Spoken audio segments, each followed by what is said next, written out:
ፌዝ የሚባለው ከፔንቴኮስታሎች ጋር ከሪፎርምድ ከሚባሉ ወይ ደግሞ እነዚህ ካልቪኒስት ከሚባሉት ጋር ያላቸው ልዩነትን ምን እንደሆነ ባለፈው ጊዜ የተወሰነ ነገር በወንድሞ ሲገለጽ ነበር። ዛሬ ትኩረት የምናደርገው ወርድ ኦፍ ፌዝ ከሳቅ ነው ከታጫወት ነው እንደው በፕሮቴስታንት ምን አይነት ዝቅጠት ነው ብለን ከታዘብነው ባሻገር ኑፋቄው ግን ምንድን ነው? የምር ወርድ ኦፍ ፌዝ የሚባለው የብልጽግና የሃይማኖት ወይ ደግሞ የሀብታም ብቻ ማድረግ ነው? ሰዎችን ማቴሪያሊስት ማድረግ ብቻ ነው? ይሄ ነው ኑፋቄው? አሁን ብዙ ሰው ወርድ ኦፍ ፌዝ ሲባል የሚያስበው በቃ ይደረግልሃል፣ ይሳካልሃል፣ ከታመምክ ድህነት ካጋጠመ ያንተ የእምነት ማነስ ነው። ያመነ ሰው ድሃ መሆን አይችልም። ያመነ ሰው መታመም የለበትም። ምንም ችግር መካል ሊገጥሞ አይገባም የሚለው ምልከታ ብቻ ነው ወርድ ኦፍ ፌዝ ማለት አይደለም። ወርድ ኦፍ ፌዝ አይደለም። ለስም አጠራሩ ክብር ምስጋና ይግባውና ክርስቶስ የሞተው በመለኮትም ጭምር ነው ብሎ ያምናሉ። ስንቶቻችን እናውቃለን? ሎቱ ስብሐት። ክርስቶስ በመንፈስ ያ ማለት በመለኮቱ ጭምር ሞቷል። ስለዚህ ወደ ሲኦል ሲወርድ ሙሉ ሙሉ በመለኮቱ ስለሞተ ድጋሚ መወለድ አለበት ክርስቶስ ራሱ። ስለዚህ ከሙታን ሲነሳ በነፍሱ ከሲኦል ተወልዷል። ወርድ ኦፍ ፌዝ እንደዚህ ያምናል። እና የሆነ ክህደቱ ኑፋቄው የሆነ አንድ ነገር ላይ ብቻ ዝም ብሎ የሚቆም አይደለም። በዛ ላይ ክርስቶስ በመዋዕለ ሥጋዌው አምላክነቱን አጥቷል ብሎ ያምናል። ይሄን ታውቃላችሁ? ይሄ ዝም ብሎ በቃ በራለ ተበረገደል ሀብታም ሆንክ ምናምን ሰብሬዋለሁ፣ ቀንጥሼዋለሁ፣ ወግቼዋለሁ አይደለም። በጣም አደገኛ የሆነ ኑፋቄ ነው። ክርስቶስ በመዋዕለ ሥጋዌ በዚህ ምድር ሲመላለስ አምላክነቱን አጥቷል የሚል ኑፋቄ ነው። ስለዚህ የሆነ ለምን ህዝቡን ሀብታም ታረጋለህ፣ ለምን እንደዚህ ገሌ እንዲህ ታረጋለህ፣ የማይሆን ተስፋ ለምን ትሰጣለህ ብቻ አይደለም ነው። የክርስትናን ትርጉም ማዛባት ብቻ ሳይሆን ነገረ ክርስቶስ ያለው ኑፋቄ ራሱ እንረዳ ያደርጋል። ድህነት ተፈጸመ ብሎ ጌታችን መስቀል ላይ ሲናገር ብቻ የተፈጸመ አይደለም። ክርስቶስ በመለኮቱ ራሱ ሞቷል። ስለዚህ በሲኦል ሳለ ራሱ ተወልዷል ድጋሚ ብሎ ያምናል። ማን የመሰረተው? ምንድነው ኑፋቄው? ምንድነው ኦርቶዶክሳዊ ምላሹ ቢለውን ቪዲዮውን ወደ ማስረጃዎቹ ላዙርና በማስረጃ እንነጋገር አይሻልም? አይ ቲንክ ያ ቤስት ይመስለኛል። ኮመንቱን አጥፉላቸውና ወርድ ኦፍ ፌዝ የተባለው ኑፋቄ ነው ለምንድን ነው ማስታወሻ እየያዛችሁ እኔም ደግሞ እንትን እያጻፍኳችሁ እዚህ ጋር ለመያዝ እንሞክራለን። እግዚአብሔር በመካከላችን ተገኝቶ ደገኛውን ትምህርት እንዲያስተምረን ኑፋቄውን ሳይሆን ደገኛውን ትምህርት እንዲያስተምረን የሱ መልካም ፈቃድ ነው። ለሱ ለባህሪው አይስማማውም የስተት ትምህርት። እኛ ይሄንን የምንማረው ንጽጽር እንዲገባን ነው እንጂ ለኛ ጠቀሜታ ኖሮት አስፈላጊ ሆኖ አይደለም። እሺ ርዕስ የምናደርገው የእምነት ቃል የሚባለው ወርድ ኦፍ ፌዝ ምንድነው ሚለውን እናያለን። ወርድ ኦፍ ፌዝ ምንድነው? የእምነት ቃል ሃይማኖት ምንድነው? መስራቹስ ማን ነው? መቼስ ተመሰረተ ሚለውን እናያለን። ይሄ ወርድ ኦፍ ፌዝ ትሉና ወይ ደግሞ የእምነት ቃል የተባለው አስተምሮ ምንድነው? የተጀመረው መቼ ነው? በ1960ዎቹ በ1960ዎቹ ነው የተመሰረተው። የተመሰረተ ደግሞ በኬኔዝ ኢ ሃጊን በተባለ ሰው ነው የተመሰረተው። ይሄ በጣም አስፋፍቶት ወርድ ኦፍ ፌዝ አሁን ያለው የእምነት ቃል ምንለውን ነገር በስፋት የምናየው በዚህ ነው። ስለዚህ ይሄ ወርድ ኦፍ ፌዝ በተለይ ከዚህ በፊት ኬኒዮን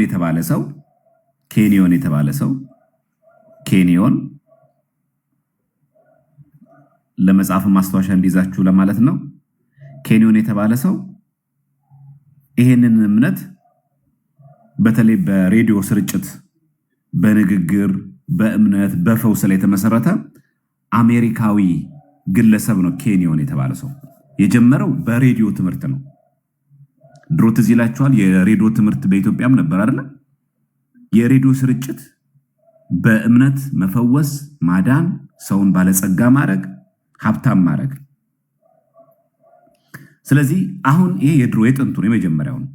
ኬኔዝ ግን ማን ነው? ዘመናዊው አሁን ያለው ሞደርን ወርድ ኦፍ ፌዝን የእምነት ቃልን የመሰረተው ኬኔዝ የሚባል ሰው። በደንብ ስሙ። ኬኔዝ የተባለ ዘመናዊውን አሁን ያለውን ሞደርን ወርድ ኦፍ ፌዝን የመሰረተ የሞደርን ወርድ ኦፍ ፌዝ መስራች ዘ ፋዘር ኦፍ ሞደርን ወርድ ኦፍ ፌዝ የተባለ አባት ነው። ሃጊን የተባለ ሰው ሃጊን የተባለ ሰው 19 ስንት ነው ያልኳችሁ? 60ዎቹ የተመሰረተ ነው። እሺ ይሄን ካየን ምንድነው መሰረታዊ ኑፋቄዎቹና ክደቶቹ? ለምንድነው ይሄንን ትምህርት ኑፋቄ ነው የምንለው? ክደት ነው ለምንድን ነው የሚለው ነገር እናያለን። አሁን ምክንያቱም መቼስ ምንነሳ ሁሉ ጊዜ ከየት ነው? ከአስተምሯቸው ስለሆነ አስተምሯቸው እንዳለ ነጥብ በነጥብ ማየት አስፈላጊ ነው። የመጀመሪያው ወርድ ኦፍ ፌዝ ትልቁ ክህደቱ ክርስቶስ በዚህ ምድር ሳለ አምላክነቱን አጥቷል ብሎ ያምናል። የመጀመሪያው ክህደት ኑፋቄያት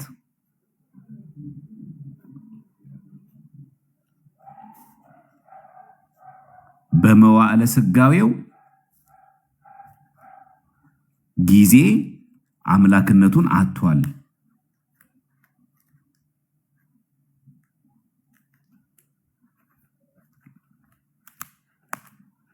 ወይ ደግሞ ተለይቶታል ብሎ ያምናል። ይሄ የመጀመሪያው ኑፋቄ ነው። የመጀመሪያው ኑፋቄዎቹ እነዚህ ናቸው። በመዋዕለ ስጋዌው ጊዜ ምን አጥቷል? አምላክነቱን አጥቷል። ደግሞ ጥቅስ ይጠቅሳሉ። ምን? ፊልጵስዩስ 2:7 አሁን ዝም ብለዋል ለሚናገሩት። ስለዚህ ወርድ ኦፍ ፌዝ ማለት ዝም ብሎ በቃ ሀብታም ለማድረግ የብልጽግና ወንጌል ምናምን አይደለም። ወርድ ኦፍ ፌዝ አንዱ ኑፋቄው ክርስቶስ በዚህ ምድር ሲመላለስ አምላክነቱን አጥቷል ብሎ ያምናል። ለዚህ ጥቅስ የሚጠቅሱት ፊልጵስዩስ 2:7 ነው። እንዴ የሚለውን ጥቅስ እንዴት እንዳዛቡት ተመልከቱ። ፊልጵስዩስ 2:7 ነገር ግን ይላል የባሪያን መልክ ይዞ በሰው ምሳሌ ሆኖ ራሱን ዝቅ አደረገ። የባሪያን መልክ ይዞ ማለት ይሄው በቃ ራሱን ዝቅ አደረገ። እንደውም እንትሩ እንደሚለው ያለውን ሁሉ ተወ የሚል ሐሳብ አለ። የግሪኩ የሚለውን እቺ ነው ይወስዱና ራሱን ባዶ አደረገ የሚለው በምስሉም እንደ ሰው ተገኝቶ ራሱን አዋረደ ለሞት ይኸውም ለመስቀል ሞት እንኳን የታዘዘ ሆነ ይላል። ስለዚህ ራሱን ባዶ አደረገ የሚለው ጥቅስ የሚያሳየው ክርስቶስ በዚህ ምድር ሲመላለስ ምን ነበር? ሰው ብቻ ነበረ። አምላክነቱን አጥቷል። እግዚአብሔር ከዚህ ኑፋቄ ሁላችንም ይጠብቀን። ስለዚህ ራሱን ባዶ አደረገ የሚለውን ኬኖሲያን የሚለውን የግሪክ ቋንቋ ባዶ ራሱን ተወ የሚለውን ቃል ወስደው ይኸው ክርስቶስ እኮ ራሱን ባዶ አድርጓል። ስለዚህ ይሄ ቃል የሚያሳየው ክርስቶስ አምላክነት እንዳጣ ያሳያል ነው። ይሄ ኑፋቄ ነው። በምን እናውቃለን? እዚሁ እኮ መልሳለሁ እኮ እዚህ ላይ ለምን በምስሉም እንደ ሰው ተገኝቶ ራሱን አዋረደ ካለ በኋላ ለሞትም ይኸው የመስቀል ሞት እንኳን የታዘዘ ሆነ ካለ በኋላ አይቀጥልም ንግግሩ። በዚህም ምክንያት ደግሞ እግዚአብሔር ያለ ከፍ ከፍ አደረገው፣ ከስምም ሁሉ በላይ ያለውን ስም ሰጠው። ይህም በሰማይና በምድርም ከምድርም በታች ያሉት ሁሉ በኢየሱስ ስም ይንበርከኩ ዘንድ ምን ይሉ ዘንድ ይንበርክ በማስም በክርስቶስ ኢየሱስ ተሰጠው የሚለው ቃል ለስጋ ነው የሚነገረው። ተቀባይ ሁሌ ስጋ ነው። መለኮት ተቀባይ አይደለም፣ ሰጪ ነው። እዚህ የመጀመሪያው ኑፋቄ ራሱን ባዶ አደረገ የሚለው ይህን ጥቅስ ወስደው ክርስቶስ መለኮትነት የለውም ይላሉ። ይህ መልእክት የፊልጵስዩስ ነው፣ የሐዋርያው ቅዱስ ጳውሎስ። እውነት ክርስቶስ በዚህ ምድር ላይ ሲመላለስ መለኮትነት የለውም? ማስረጃ ኑፋቄውን ብቻ ተናግረን ሳይሆን ማለፍ ያለበት ኑፋቄውንም ደግሞ መግለጽ ደግሞ አስፈላጊ ስለሆነ ማለት ነው። የምናገኘው በሁላችሁ የምታውቋት ጥቅስ አለች። እቺ ቆላሲስ 2 ላይ ማለት 2:9 ላይ ምን ይላል? እዚህ ጋር ስታነቡት በእርሱም የመለኮት ሙላት ሁሉ በሰውነት ተገልጦ ይኖራል። በማን? በእርሱ በክርስቶስ የመለኮት ሙላት ሁሉ በሰውነት ተገልጦ ይኖራል። ስግው ቃል ነው እያለ ነው። የመለኮት ሙላት ማለት አብ ያለውን መንፈስ ቅዱስ ያለውን በእግዚአብሔር አብም በእግዚአብሔር መንፈስ ቅዱስም ያለውን የመለኮትነት ኃይል ስልጣን በእርሱ አለ። በምኑ? በእርሱ። ከዛስ በሰውነት ለአለቅነትና ለስልጣናት ሁሉ ራስ በሆነ በእርሱ ሆናችሁ ተሞልታችኋል። ስለዚህ ጌታችን በዚህ ምድር ሲመላለስ መለኮትነቱ ተለይቶታል፣ አምላክነቱ ተለይቶታል አንልም። ይሄ በጣም ትልቅ ኑፋቄ ነው። ራሱን ባዶ አደረገ ማለት ራሱን ዝቅ አደረገ ማለት እንጂ ልክ እንደነሱ ኢየሱስ ሁሉን ቻይነቱን ሁሉን አዋቂነቱን በሁሉም ቦታ የመገኝ ባህሉን ትቶ እንደ ተራ ሰው ሆነ እኮ ነው የሚሉት። የመጀመሪያው ኑፋቄ ግን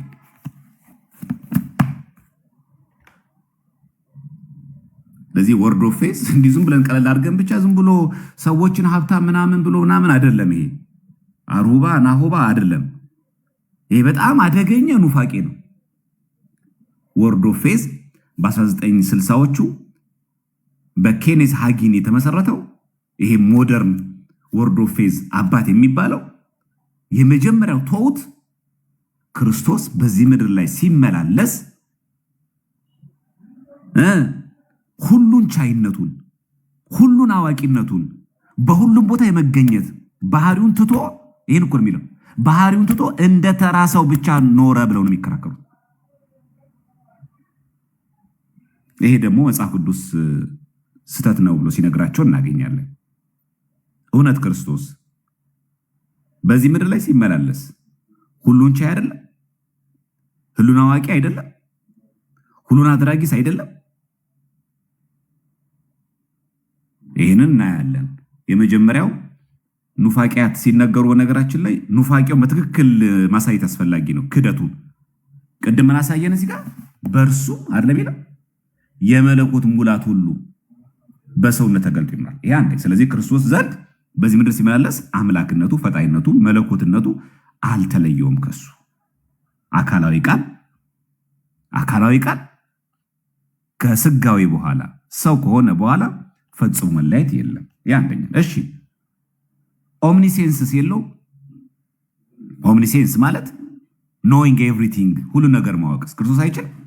ይሄው በዚህ መጽሐፍ ቅዱስ ላይ እውነት ክርስቶስ በዚህ ምድር ሲመላለስ ሁሉን አዋቂነቱ ትቷል?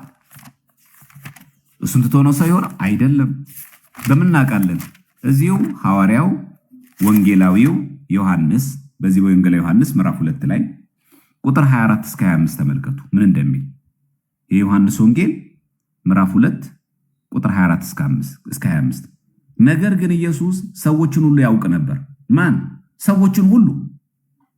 ስለ ሰው ማንም ሊመሰክር አያስፈልገውም ነበርና አይተማመናቸውም ነበር። ራሱ በሰው ያለውን ያውቅ ነበር። ሁሉን አዋቂ ነው። ኦምኒሴንስ ይባላል። ይሄ በስነ መለኮት ትምህርት ኦምኒሴንስ። የዚህ ኑፋቄ ምላሽ እንልና ምን እንላለን? ኦምኒሴንስ።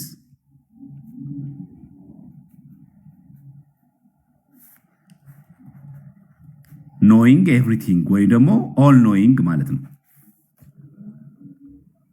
ማእምረ ኩሉ ማለት በግዕዙ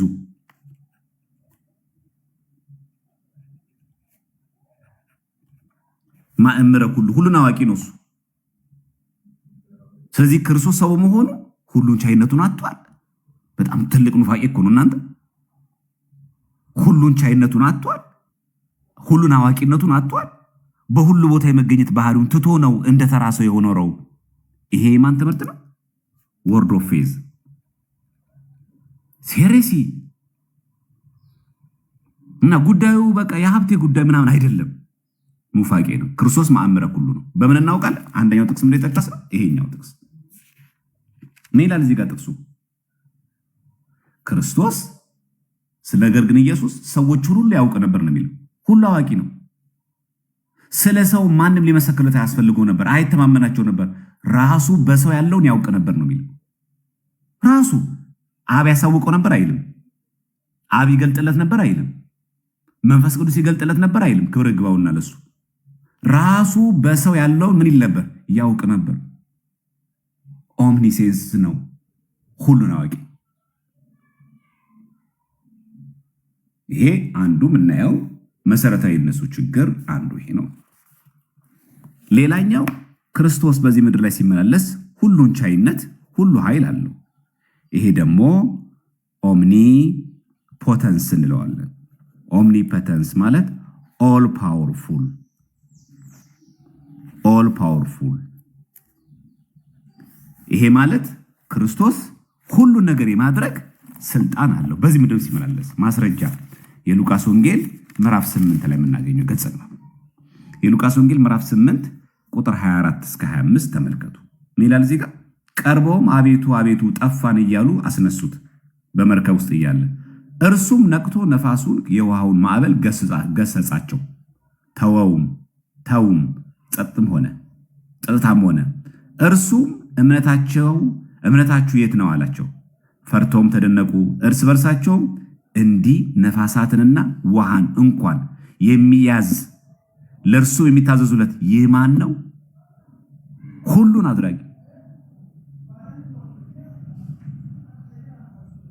ምን ታዘዙለት? ነፋሳት ውሃን እንኳን የሚያዝ ነው የሚለው። ሰውን እኮ አይደለም፣ ግዕዛን ያለው መላእክትና ሰዎችን አይደለም። ነፋሳትና ውሃ እንኳን የሚያዝ ለእርሱም የሚታዘዙለት ይህ ማን ነው አሉ። አንድ እዚህ ማርቆስ ወንጌል ላይም ጌታችን ኢየሱስ ክርስቶስ ኦል ፓወርፉል መሆኑን ኦምኒፐተንስ መሆኑን በማርቆስ ወንጌል ላይ እናገኛለን። በማርቆስ ወንጌል በዚህ በምዕራፍ 2 ላይ ማለት ምዕራፍ 2 ላይ ቁጥር 5 እስከ 7 ተመልከቱ። ኢየሱስም እምነታቸውን አይቶ ሽባውን አንተ ልጅ ኃጢአት ተሰረየችልህ አለው። በቃ ስልጣን ኃጢአት ተሰረየችልህ አለው። ከጻፎችም አንዳንዶቹ በዚያ ተቀምጠው ነበር። በልባቸውም ይህ ሰው ስለምን እንደዚህ ያለ ስድብ ይናገራል? ከአንዱ ከእግዚአብሔር በቀር ኃጢአትን ሊያስተሰርይ ማን ይችላል ብለው አሰቡ። ስለዚህ የተናገሩ ንግግር አስተሰርይልሃለሁ አብ ጋር ለምኜ አይደለም። አይሁድም ገብቷቸዋል። በልባቸው ያሰቡት ለዚህ ነው። ኃጢአት ተሰረየችልህ ሲሉት ደነገጡ። እንዴ ከአንዱ ከእግዚአብሔር በቀር ኃጢአት ሊያስተሰርይ የሚችል ማን ነው ብለው ስልጣን አለዋ። ጌታችን ብሎ መለሰ። ወዲያውም ኢየሱስ በልባቸው እንዲህ እንዳሰቡ በመንፈሱ አውቆ እንዲህ አላቸው፣ በልባችሁ ይህን ስለምን ታስባላችሁ? ሽባውን ኃጢአት ተሰረየችልህ ከማለት ወይስ ተነሳ አልጋህን ተሸክመ ሂድ ከማለት ማናቸው ይቀላል ካለ በኋላ ስሙ እዚህ ጋር ነገር ግን ለሰው ልጅ የሰው ልጅ በታለማ ነው ክርስቶስ በምድር ላይ ኃጢአት ሊያስተሰርይ ስልጣን እንዳለው እንድታውቁ። ስልጣን አለኝ። ስለዚህ ክርስቶስ በዚህ ምድር ሲመላለስ አምላክነቱን አጥቷል፣ ሁሉን ቻይነቱን አጥቷል አይባልም። ይሄ እኮ ስልጣን ነው። ኃጢአትን ይቅር ማለት ከአንዱ እግዚአብሔር በቀር ለማንም አይቻልም። እመቤታችን ስለምን ብለን ለምን ብለን ማጸናት? ኃጢአታችንን ያስተሰርይልን ዘንድ ለምኝልን። ኃጢአታችን ምን ይለን ዘንድ ያስተሰርይልን ዘንድ ማን? እርሱ። አንቺ ለምኝልን፣ አማልጅን፣ ይቅር እንዲለን። ይሄ አንዱ ነው። ስለዚህ በቤተክርስቲያናችን ክርስቶስ በዚህ ምድር ሲመላለስ ሁሉን ቻይ፣ ሁሉን የማድረግ ስልጣን ያለው አምላክ። እሺ ሌላኛው ከዚህ ጋር ተያይዞ እንደሚጠቀሰው እውነት ክርስቶስ ሰው ሲሆን ሁሉን ቻይነቱን፣ አምላክነቱን፣ ፈጣሪነቱን፣ ሁሉ ቦታ መገኘቱን፣ ሁሉን አዋቂነቱን ተሰርዟል? አልተሰረዘም። ናትናኤልን ሲጠራው ምንድን ነው ያለው? የዮሐንስ ወንጌል ምዕራፍ 1 ቁጥር 48 ላይ ማለት ናትናኤልን ሲጠራው ምን ብሎ መለሰለት ጌታችን? እዚህ ጋር እንደምናነበው ኢየሱስ ናትናኤልን ወደ እርሱ ሲመጣ አይቶ ስለ እርሱ ተንኮል የሌለበት በእውነት የእስራኤል ሰው እነሆ አለ። ናትናኤል ከወዴት ታውቀኛለህ አለው። ኢየሱስም መልሶ ፊልጶስ ሳይጠራ ከበለስ በታች ሳለ አየሁህ አለው። አየሁህ እኮ ነው። ሁሉን አዋቂ ነው። ገና ፊልጶስ ሳይጠራው እኮ ነው። ከበለስ በታች እያለ ያውቀዋል። ስለዚህ ክርስቶስ በዚህ ምድር ላይ ያለ አምላክነቱን አጥቷል የሚለው ትምህርት ኑፋቄ ነው፣ ክህደት ነው። ይሄ ማን ትምህርት ነው? የማን ኑፋቄ ትምህርት ብለናል? እንዲህ ብሎ ማስተማር ወርድ ኦፍ ፌዝ በ1960ዎቹ በኬኔዝ ሃጊን የተመሰረተ እምነት እና ብዙ ሰው የሚያውቀው ግን በቃ ሀብታም ማድረግ ነው፣ በቃ እንደዚህ ስጋዊ ነገር ብቻ ማቴሪያል ብቻ አይደለም። ይሄ መጀመሪያ ኑፋቄ አለ። ክርስቶስ በዚህ ምድር ላይ ሲመላለስ አምላክነቱን አጥቷል፣ ሁሉን ቻይነቱን አጥቷል እያለ ሁሉን አዋቂነቱን አጥቷል፣ በሁሉ መገኘትን ትቶ ነው ተራ ሰው ሆኖ እያለ ያ ማለት ድንግል ማርያም የወለደችው ተራ ሰው ነው እያለን እኮ ነው። ምክንያቱም ክርስቶስ ስጋን ተዋህዶ በዚህ ምድር ሲመላለስ ሁሉን ቻይነቱን ካጣ፣ ሁሉን አዋቂነቱን ካጣ፣ በሁሉ ቦታ መገኘት የሚችለውን መለኮታዊ ባህሪውን ካጣ፣ ተራ ሰው ከሆነ ድንግል ማርያም የወለደችው ተራ ሰው ነው ማለት ነው። ሎቱ ስብሐት የተሰቀለው ተራ ሰው ነው ማለት ነው።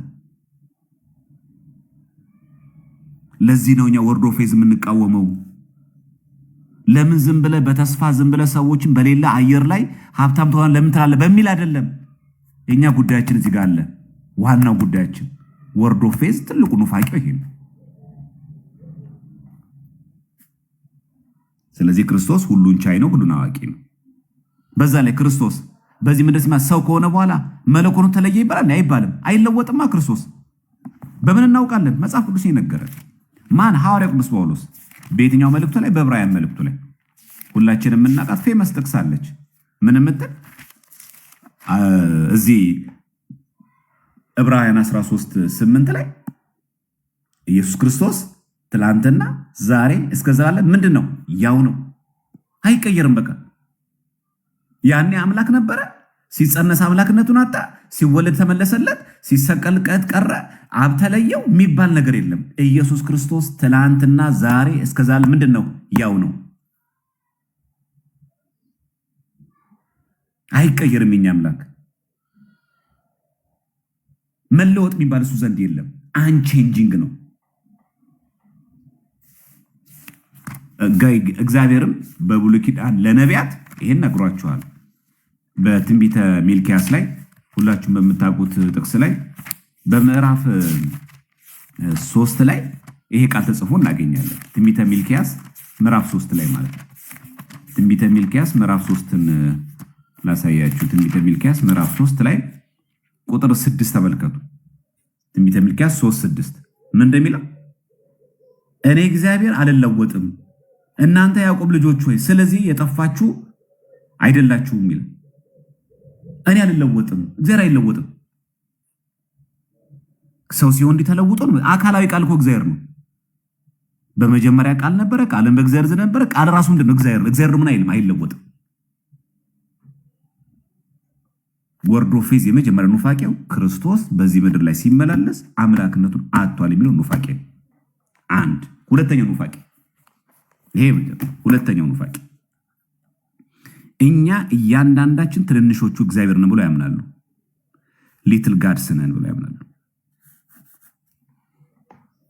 ስንቶቻችን እናውቃለን? ሁላችንም አነስተኛ አማልክት ነን፣ አነስተኛ እግዚአብሔሮች ነን። ሎቱ ስብሐት።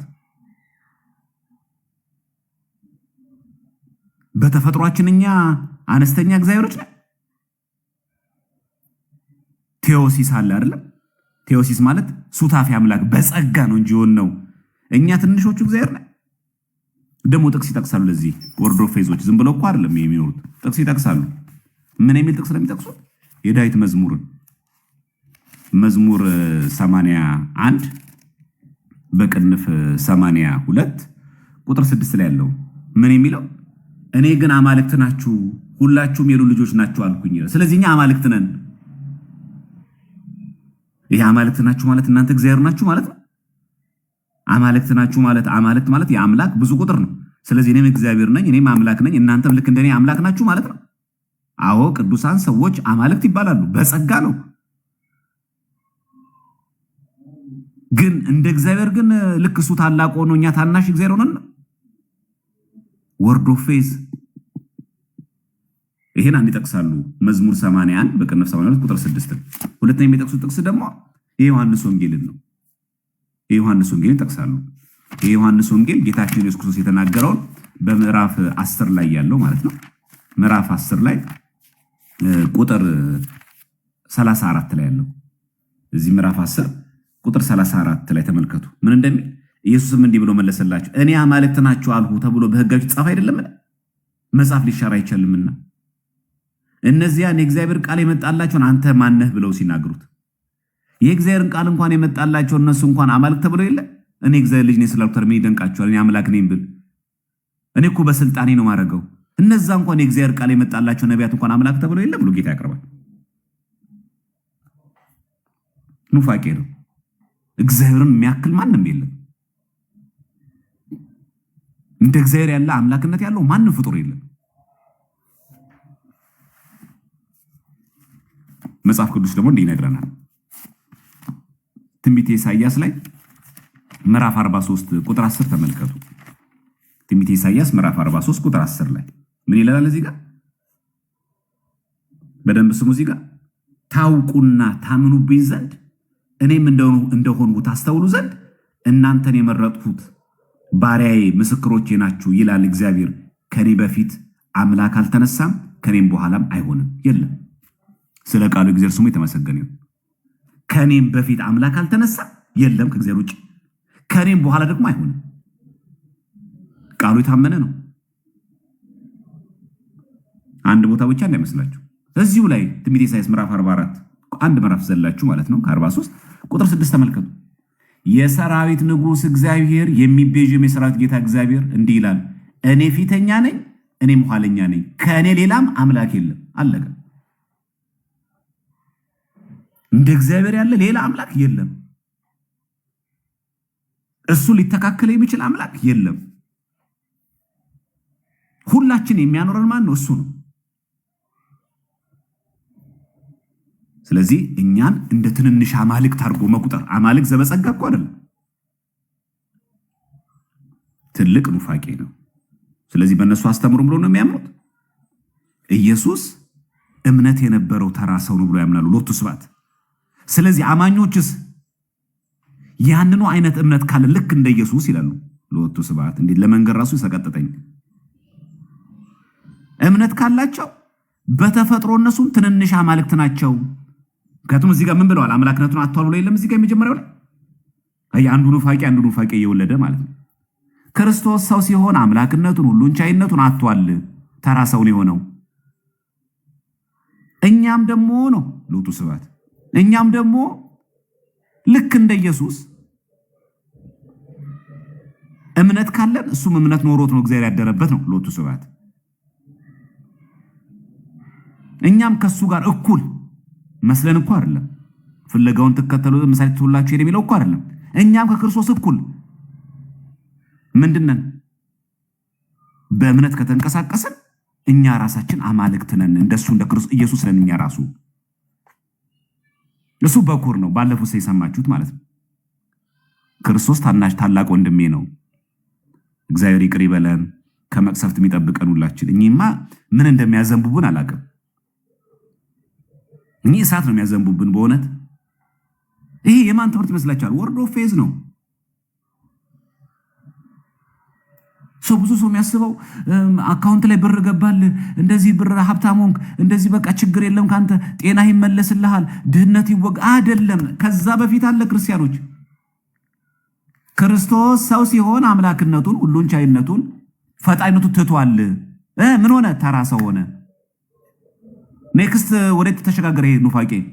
ይህ ተራ ሰው የሆነው ክርስቶስ ሎቱ ስብሐት እንዳንተ ተራ ሰው የሆነው ክርስቶስ በእምነት ነው ሁሉን ነገር ያሸነፈው። አንተም እምነት ካለ አማኙ ከሆንክ ያንን ታላቅ ወንድምን ኢየሱስን መስለ ከመጣ አንተ ትንሽ አምላክ ነህ ነው። ሊትልስ ጋድስ ነህ አንተ ነው።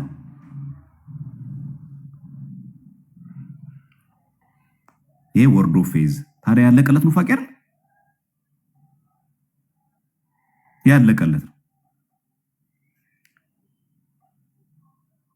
እግዚአብሔር ከዚህ ክህደት ኑፋቄ ይጠብቃል። ሶስተኛ ተዋህዶን አይቀበልም። ምን ማለት ተዋህዶን አይቀበሉ ማለት? ኢየሱስ በምድር ላይ በነበረበት ወቅት ይላሉ አምላክነቱን ወደ ጎን ትተው፣ ያ ማለት ቃል ተለየው ማለት ነው። እንደ ተቀባ ሰው ብቻ እንደኖረ ይናገራሉ። ይሄ ፍጹም ሰው ፍጹም አምላክ የሚለውን አይቀበሉ። እግዚአብሔር ከዚህ ክደት ይጠብቃል። ልክ ክርስቶስ ሲመጣ ተቀባ። በቃ ቅባት ከየት መጣ? እንደ ተቀባ ሰው የሚያሙት አምላክነቱን ትቷል። የማን ኑፋቄ ነው እያወራን ያለ ነው? ወርድ ኦፍ ፌዝ። በማን የተመሰረተ? በዘመናዊው የወርድ ኦፍ ፌዝ አባት በተባለው ሃጊን በተባለው 1960ዎቹ የተመሰረተ። ስለዚህ ክርስቶስ በዚህ ምድር ላይ ሲመላለስ አምላክነቱን ወደ ጎን ትቶታል። በቃ ልክ እንደተሾመ እንደ አንድ ነቢይ እንደተቀባ ሰው ነው የሚናገረው። ስለዚህ በተረፈ ፍጹም አምላክ ፍጹም ሰው የሚባል ነገር የለም። አምላክነት የለውም። አምላክነቱን አጥቷል። ባለፈው ሳሙኤል በላይነህ ሲናገር የነበረው ማለት ወርዶ ፌዝ ነው። የዚህ ኑፋቄ መጽሐፍ ቅዱሳዊ ማስረጃችን ምንድን ነው? ለእያንዳንዱ እየመለስን ስለምንሄድ እንሄድ። ለዚህ ምንድን ነው ቀለል ያልና ሁላችሁም ከምታውቁት በዚህ በዮሐንስ ወንጌል ላይ በምዕራፍ 8 ቁጥር 58 ላይ ያለው ምን ብሎ ጌታችን እውነት እውነት እላችኋለሁ አብርሃም ሳይወለድ እኔ አለው። እኔ ያለው ማን ነው? ስግው ቃል። አምላክነቱ ተለይቶት ከሆነ ሰውነቱ ብቻ ካለው አብርሃም ሳይወለድ እኔ ያለው ማለት ይችላል? አብርሃም ሳይወለድ ክርስቶስ በሰውነቱ ነበረ። ግን ቅድምና የሌለው ቀድሞ ያልነበረ ስጋ ቅድምና የሌለው ቀድሞ የነበረው ጥንት የነበረው ከዚህ ጀምሮ የማይባለው አካላዊ ቃል ስለተዋሃደ እኔ ማለት ጀመረ። ስለዚህ ምን አለ? እውነት እውነት እላችኋለሁ አብርሃም ሳይወለድ እኔ ያለሁ አለ። ምን አረጉ እነሱ? ስለዚህ ሊወግሩት ድንጋይ ያነሱ። ኢየሱስ ግን ተሰወራቸው፣ ከመቅደስም ወጥቶ በመካከላቸው አልፎ ሄደ ነው የሚለው። ስለዚህ ወርድ ኦፍ ፌዝ አንዱ ኑፋቄ ምንድን ነው? ክርስቶስ ሰው በሆነ ጊዜ አምላክነቱን አጥቷል። ካጣ አብርሃም ሳይወለድ እኔ ያለሁ ያለው ማን ነው? ስግው ቃል ነው አይደለም? አለሁ እያለ እኮ ይሄን እኮ የሚናገር እኮ በማለት ስጋዊ ነው። ቀላል ምሳሌ ማለት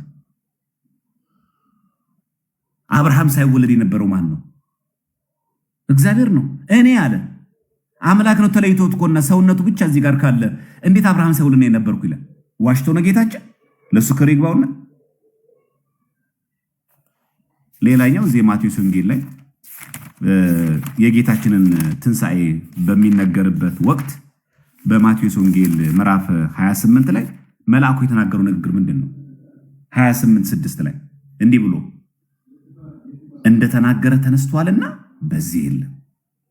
እንደተናገረ የፈጸመ ማን ነው? ክርስቶስ። እንደተናገረ ተነስቷል እኮ ነው የሚለው። አምላክነቱ ባይኖር እንዴት ተነሳ?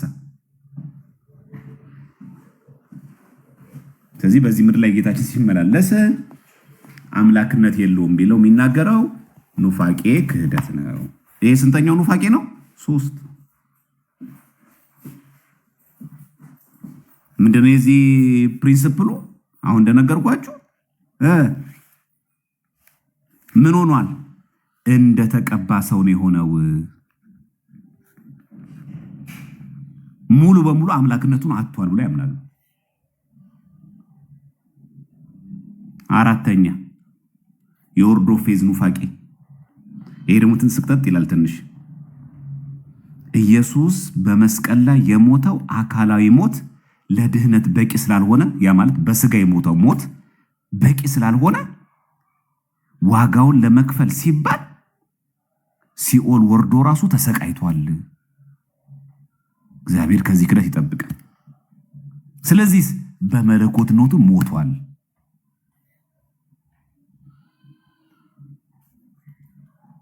ይሄን አሁን ልጻፈው እኔ አይከብድም።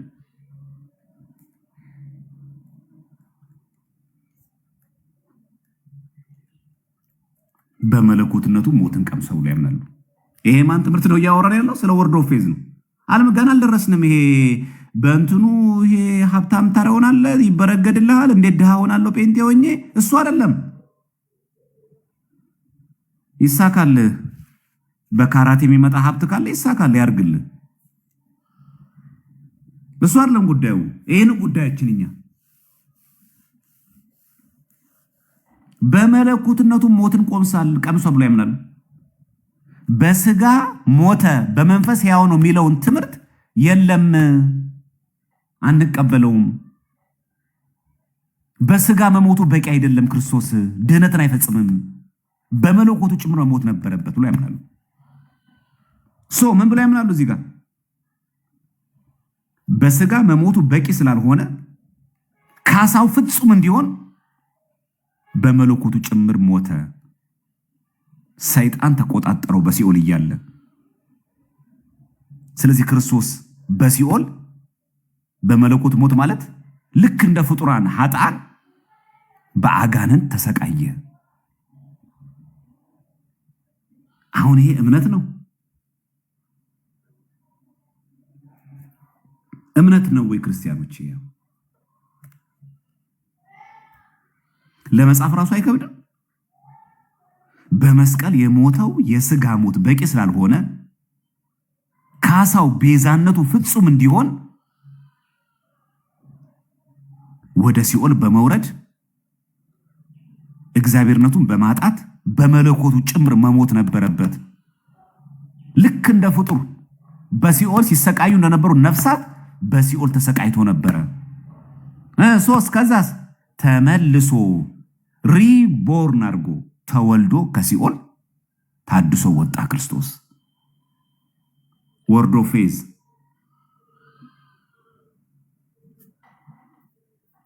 አሁንም ባልደጋግመው ይሻላል። ኑፋቄ ጥሩ አይደለም። እንደው አንዳንድ ጊዜ ብለውት እንኳን ባንናገረው ይሻላል። ያውቁታል፣ ሌላ ጉዳይ ነው እሱ። ወርዶ ፌዝ ይሄን ነው የሚያስተምረው። እሺ መጽሐፍ ቅዱስ ማስረጃው ምንድነው ለዚህ ኑፋቄ? ሐዋርያ ቅዱስ ጳውሎስ ከተናገረው እንነሳ።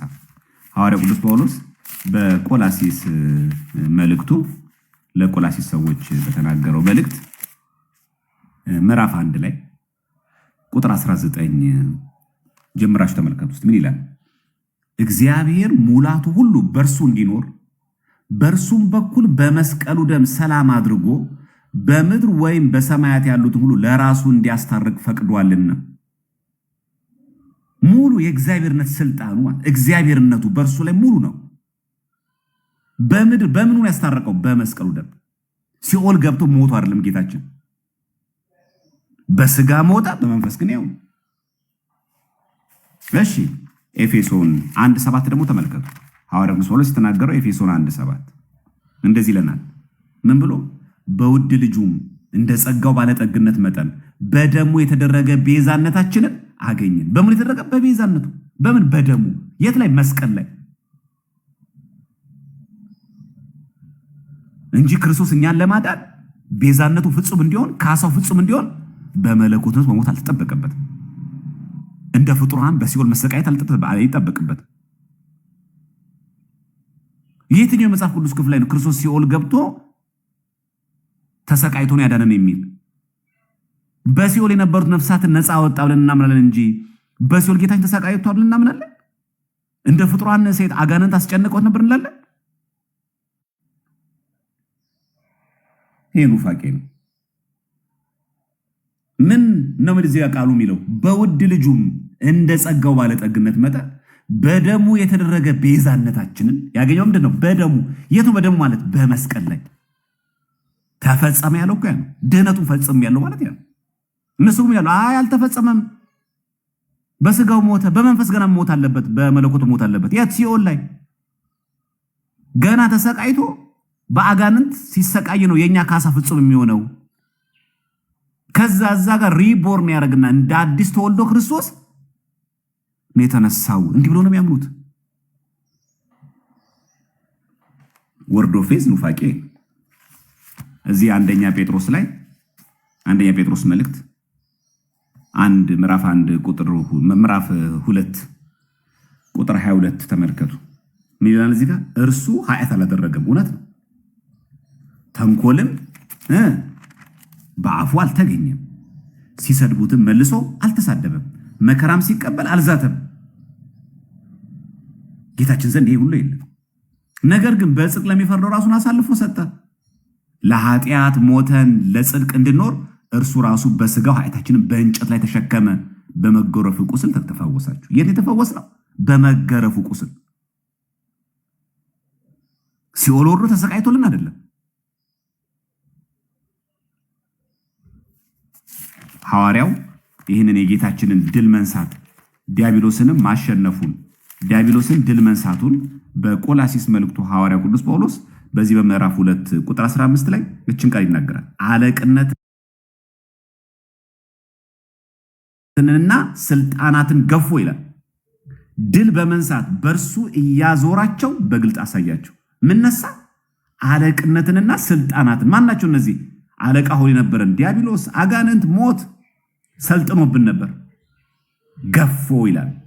ለሱ ክብር ምስጋና ይግባው። ድል በመንሳት በምን በመስቀል ይኸው ከላይ አለ። በትእዛዛት የተጻፈውን አይልም እዚህ ጋር የዕዳ ጽሕፈትን ደመሰሰው ካለ በኋላ ይላል እርሱንም በመስቀል ጠርቆ ከመንገድ አስወግዶታል። በየት በመስቀል ላይ ያለ ወደ ሲኦል ወርዶ ምናምን ነፍሳትን ነፃ አወጣ እንጂ በሲኦል ላይ ተሰቃይቶ ሎቱ ስብሐት ያውም ሰይጣን ነው ጌታን የሚያሰቃየው። በትእዛዛት የተጻፈውን የዕዳ ጽሕፈት ደመሰሰው ካለ በኋላ ምን እንደሚለው እርሱንም በመስቀል ጠርቆ ነው የሚለው ከመንገድ አስወግዶታል ካለ በኋላ ነው አለቅነትንና ስልጣናትን ገፎ ድል በመንሳት በእርሱ እያዞራቸው በግልጥ አሳያቸው። ጌታችን እውነት ነፍሱን ከስጋው ሲለይ በሲኦል ተሰቃየ? በፍጹም። በምን እናውቃለን? ራሱ ጌታ እኮ መስክሯል። በሉቃስ ወንጌል ምዕራፍ 24 ላይ ሁላችሁ የምታውቁት ጥቅስ ምዕራፍ 23 ላይ ቁጥር 43 ምን እንደሚለው ምን አለው? ለዛ ወንበዴ ምን አለው? ጌታ ሆይ መንግስት መጣ ጊዜ አስበኝ አለው። ኢየሱስም እውነት እልሃለሁ ዛሬ ከኔ ጋር በገነት ትሆናለህ ያለው። አይ ስለምሰቃይ እኔ በሲኦል መከራ ስለማይ በስጋ መሞቴ በቂ ስላልሆነ ገና ጸዋተው መከራ ገና ቀብ ሲኦል ወርጅ ገና አሰቃያለሁ ብሏል ጌታ። ለሱ ክብር ምስጋና ይግባውና በገነት ከኔ ጋር ትሆናለህ እኮ ያለው። መቼ? ዛሬ።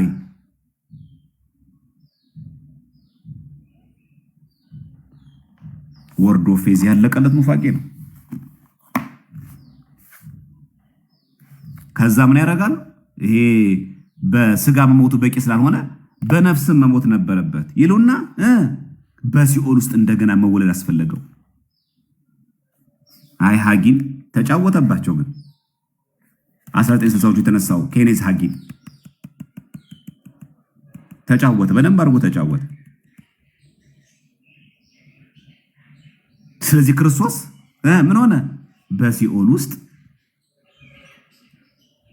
ውስጥ ምን ሆነ? እንደገና ተወለደ። እንደገና መወለድ አስፈለገው ይላል።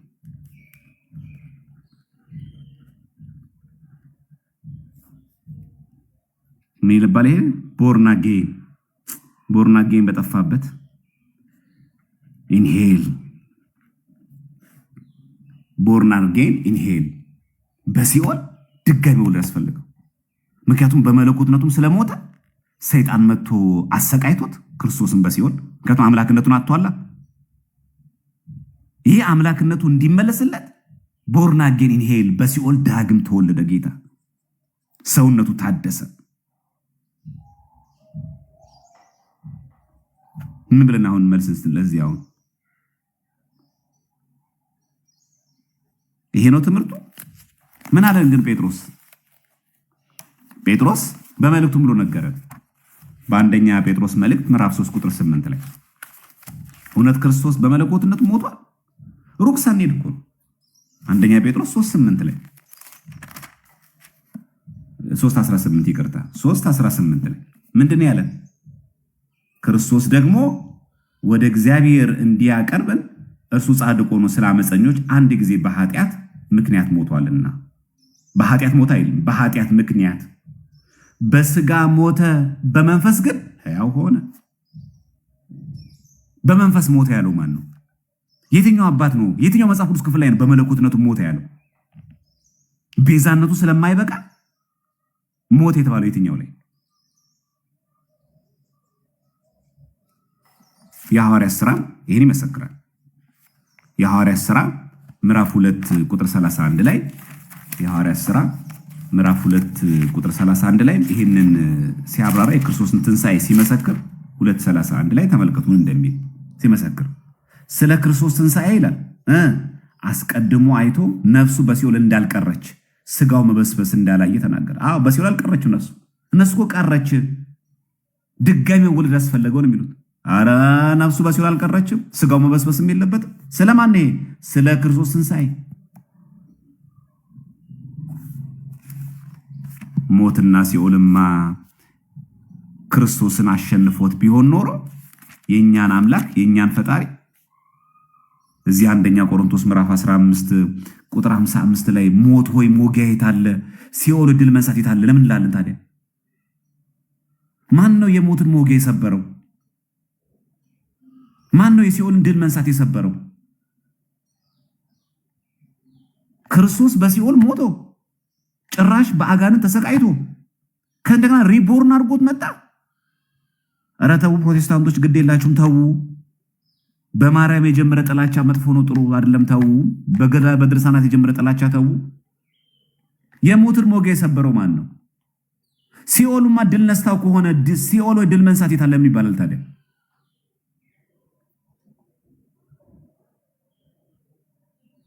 ሄሬሲ በጣም ከባድ መንፈስ ነው በእውነት።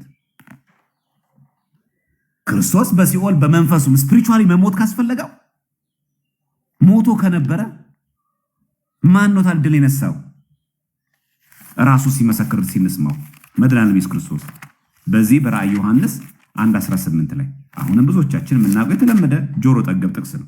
1:18 ላይ ምንድን ያለ ስሙት። እዚህ ጋር ጌታችን ራሱ ሲናገር ምን አለ?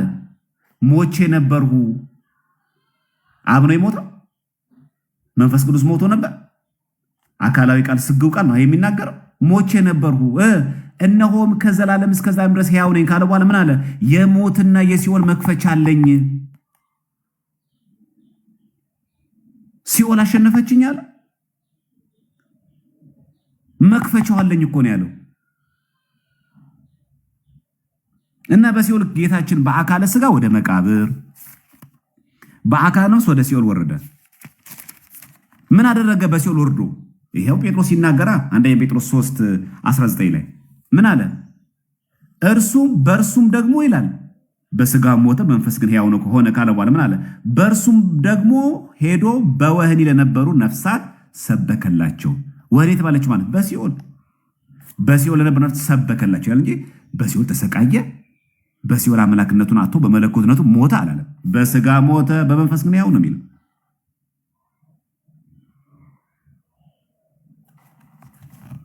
ወርዶ ፌስ ታዲያ ተራ ኑፋቄ ነው። በጣም አደገኛ ኑፋቄ። ይሄ ሁሉ አለው።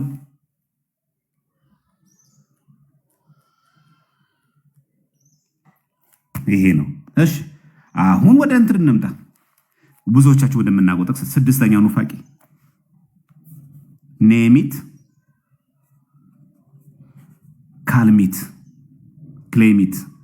በጣም ይገርማል። ኔሚት ክሌሚት ምን ማለት ነው?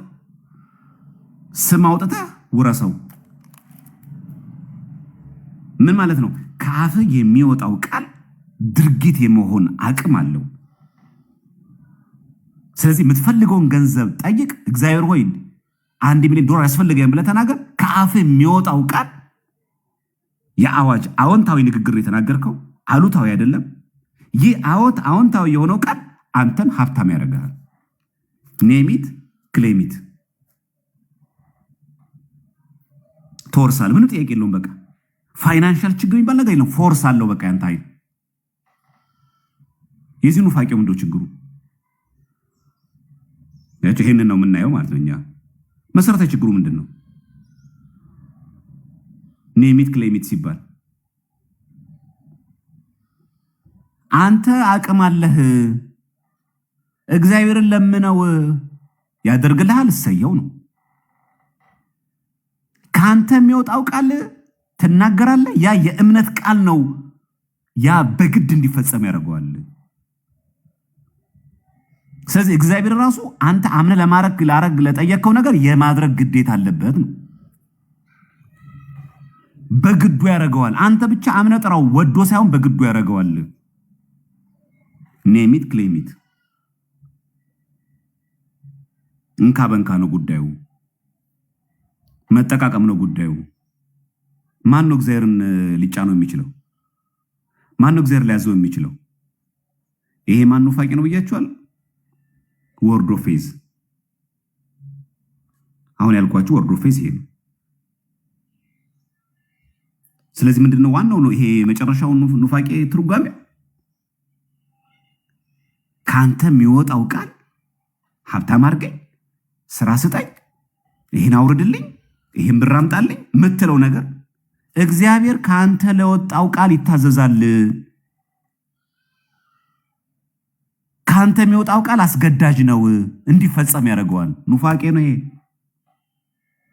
በስም ጥራው ኔሚት ከዛስ በባለቤትነት ተቀበል። እግዚአብሔር አያርግ በለው፣ በስም ጥራው። ከዛስ ትቀበላለህ፣ ወደ ሳይሆን በግድ ኔሚት ክሌሚት። በስም ጥራው። ጌታ ኢየሱስ እግዚአብሔር ሆይ ድረስ በለው፣ በስም ጥራው። ከዛስ ካንተ የወጣው ቃል መንፈሳዊ ኃይል አድርጎ ይቆጣጠራል። እግዚአብሔርን ያዘዋል እኮ ነው ቃሉ፣ ያዘዋል፣ የግድ ይፈጸማል ነው። እግዚአብሔርን ጥራው ጥሩ ነው። እግዚአብሔር መልካም ነው፣ ከራቀን መሸሸጊያ ነው፣ ትክክለኛ ነው። ግን እናዘዋለን እኛ እግዚአብሔር አምላክ አናዘውም። ማን ነው የሚያዘው? እግዚአብሔርን። ማን ነው እግዚአብሔር ሊያስገድድ የሚችለው? በውኑ ፈቃደ እግዚአብሔርን የሚጫን ፈቃደ ፍጥረት አለ? ማንም የለም። ማስረጃ መጽሐፍ ቅዱስ ነው የሚናገረው። እንዴ እኛ የእግዚአብሔርን ፈቃድ ማዘዝ እንችላለን እንዴ? ትንቢተ ኢሳይያስ እስቲ እንስማ። ከብሉይ እንጀምርና ትንቢተ ኢሳይያስ ምዕራፍ 46 ላይ ቁጥር 9 እስከ 10 ተመልከቱ ምን እንደሚል። እኔ ይላል አምላክ ነኝና ሌላም የለምና የቀድሞውንም የጥንቱንም ነገር አስቡ። እኔ እግዚአብሔር ነኝ፣ እንደኔ ያለ ማንም የለም። ካለ በኋላ ይላል በመጀመሪያ መጨረሻውን ከጥንትም ያልተደረገውን እነግርሃለሁ። ምክሬ ትጸናለች፣ ፈቃዴንም ሁሉ እፈጽማለሁ እላለሁ። ለዚህ ነው አባታችሁን ስንጸልይ ፈቃድ በሰማይ እንደሆነች እንዲሁ በምድር ትሁን እንጂ ከኔ የወጣው ቃል የእምነት ቃል ነው፣ አምኛለሁ፣ ትፈጽመዋለህ የሚል ግዳጅ ግን እግዚአብሔር የለበትም። የሚፈጸመው የማን ፈቃድ ነው? ፈቃዴንም ሁሉ እፈጽማለሁ እላለሁ ይላል። ስለ ቃሉ የእግዚአብሔር ስም የተመሰገነ ይሁን። ወደ ዳንኤል እንምጣ። ትንቢተ ዳንኤል ምዕራፍ 4 ቁጥር 35።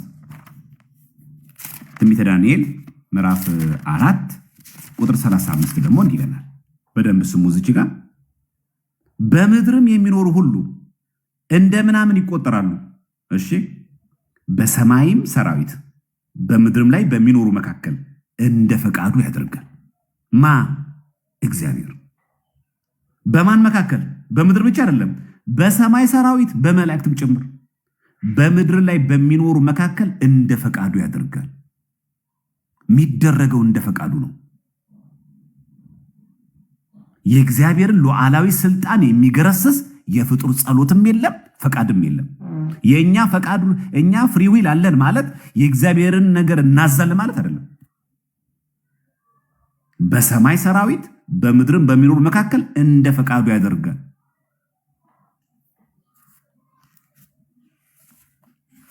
ሮሜ መልእክቱ ሐዋርያው ምን እንዳለ ደግሞ ልንገራችሁ። ስንጸልይ ምንድነው? ፈቃድህ በሰማይ እንደሆነች እንዲሁ በምን ትሁን? በምድር ትሁን።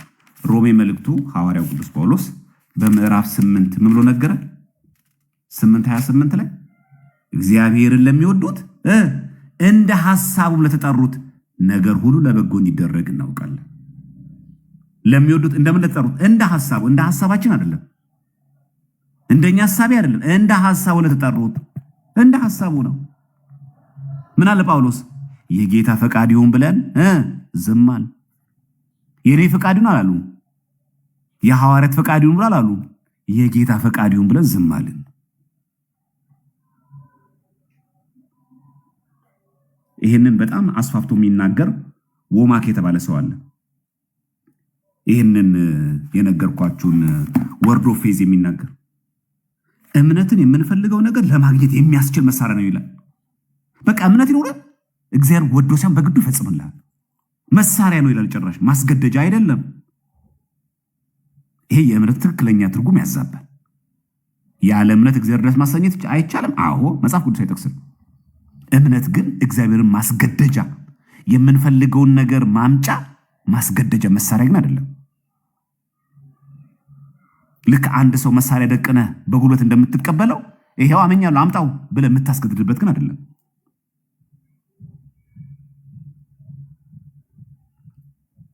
ስለዚህ አማኞች፣ እምነት ያላቸው ሰዎች በእግዚአብሔር ላይ ወደሚደረግ ራስ ማዕከል ያደረገ ልክ እንደ ንግድ ልውውጥ እኮ ነው የሚያየው። እንደ ንግድ ልውውጥ አንተ ከልብመን በባለቤትነት ስሙን ጥራው፣ ኔሚት ክሌሚት፣ ስሙን ጥራው፣ በባለ ተቀበል። አንተ የሚወጣው የእምነት ቃል እግዚአብሔርን ያስገድደዋል እኮ ነው። ስለዚህ አንተ እምነት ይኖር እንጂ እግዚአብሔር አምላክ አለማድረግ አይችልም ነው። ይሄ ነው ወርዶ ፌዝ ኑፋቄው። ቆይቼ እግዚአብሔርን ደጅ ጸናሁት እሱም ዘንበላለልኝ እኮ አይደለም። እምነት እግዚአብሔር ማስገደጃ መሳሪያ አይደለም። ይሄ ኑፋቄ ነው። ምንድን ያለው ጳውሎስ? እግዚአብሔርን የምናስገድበት መሳሪያ ነው ብሏል። የጌታ ፍቃድ ይሁን ብለን ምን አለን? ዝም አለን። ይሄ የኑፋቄ ሁሉ ኑፋቄ ከባድ ኑፋቄ ነው። ከዚህ የተነሳ ነው። ሌላኛው ያው ሁላችሁ የምታውቋት እቺ 7ኛዋን ምን አይነት ወንጌል? የብልጽግና ትምህርት።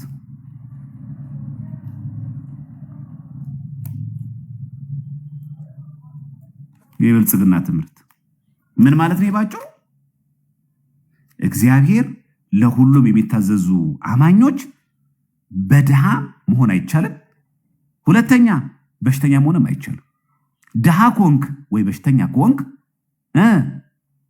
ችግሩ የአንተ የእምነት ማነስ ነው። ወርዶ ፌዝ ሆኖ ድሃ መሆን አይቻልም፣ እምነት ስላጣህ ነው። ወርዶ ፌዝ ሆኖ በሽተኛ መሆን አይቻልም፣ እምነት ስላጣህ ነው የሚል ትርጉም አለ። መጽሐፍ ቅዱሳዊ ነው ትርጓሜ። የታመሙ ሰዎች ሁሉ እግዚአብሔር ተለይቷቸዋል። እንደዚህ አይነት ትምህርት አለን እኛ። እስቲ ከሐዋርያውን ጀምር፣ ከሐዋርያ ቅዱስ ጳውሎስ እንጀምር። ሐዋርያ ቅዱስ ጳውሎስ በቆሮንቶስ መልእክቱ ላይ ተናገረውን እስቲ እንጀምር።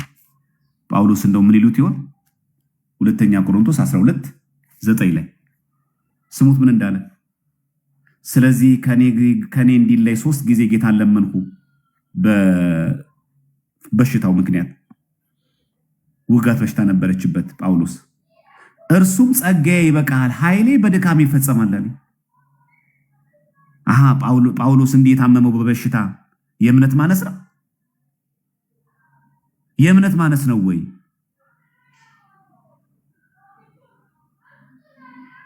አንድ ሰው ከታመመ የእምነት ማነስ ነው? ወርዶ ፌዝ ኑፋቄ ነው። ከእንደገናስ ጳውሎስ ለጢሞቴዎስ ሲመክረው ሁላችንም ደግሞ ስንመለከታት ለጠጅ የተጠቀሰ የሚመስለን አንደኛ ጢሞቴዎስ ላይ ያለችው 5:23 ላይ ምንድን ያለው ጳውሎስ ለጢሞቴዎስ ልጁ? ስለ ሆድህና ስለ በሽታህ ብዛት ጥቂት ወይን ጠጅ ጠጣ እንጂ ወደፊት ውሃ ብቻ አጠጣ ነው። ለምን ጸለየ ይለው? ስለ ሆዱ በሽታ ማለት የጢሞቴዎስ የሆዱ በሽታ ከእምነት ማነስ ነው? የብልጽግና ወንጌል እኮ ለምን ይታመማል? ወንጌል እየሰበከ ባለትዳር አይደለም፣ የዚህ ዓለም ኑሮ የሚያጠጦፍ አይደለም። ወልጄ ከብጄ ላሜ ጣመ እየበላው በአማራ አልጋ እየተኛው የአማራ ልብስ እየለበስኩኝ ተመችቶኝ ኑሮ የሚላለን ጳውሎስ ጢሞቴዎስ ግን የሆድ በሽታ ነበረበት። እግዚአብሔር ከጢሞቴዎስ ጋር የለም። እሺ እዚህ ሁለተኛ ጢሞቴዎስ ደግሞ ጳውሎስ የተናገሩ ደግሞ ስሙት። ሁለተኛ ጢሞቴዎስ ምዕራፍ 4 ላይ ማለት ቁጥር 20 ላይ ያለው ላንብብላችሁ። 20 ላይ ምን እንደሚል ጳውሎስ ስሙት። ኤርስጦስ በቆሮንቶስ ቀረ፣ ጥሮፊሞስን ግን ታሞ በሚሊጢን ተውኩት። ምን ሆኖ? ታሞ ተውኩት። ለምን ይታመማል? መታመም የጌታ ከኛ ጋር አለመኖር ነው። ጥሮፊሞስን ግን ታሞ በዚያ ተውኩት ይላል። ለምን ይተዋል?